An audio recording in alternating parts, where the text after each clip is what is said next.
Hi, praise lord. ఎలా ఉన్నారు?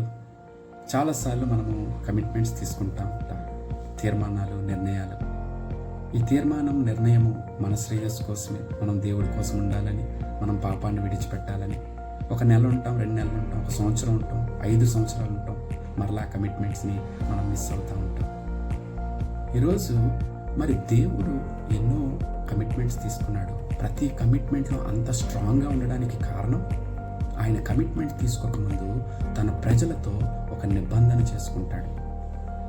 Commitment అంటే ఇద్దరు ప్రజల మధ్య, ఇద్దరు వ్యక్తుల మధ్య ఒక నిబంధన, ఒడంబడిక, ఒప్పందం.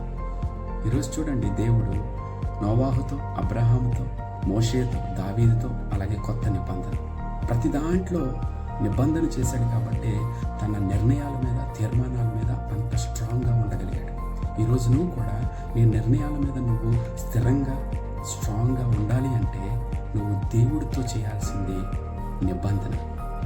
ఈరోజు నువ్వు కమిట్మెంట్ తీసుకోకముందు నువ్వు దేవుడితో కానీ నిబంధన చేసుకోగలిగితే నీ కమిట్మెంట్స్ చాలా స్ట్రాంగ్గా ఉంటాయి. You just try once before you take a commitment, you just make a commitment with the lord. అప్పుడు నీ యొక్క కమిట్మెంట్స్ చాలా స్ట్రాంగ్గా ఉంటాయి.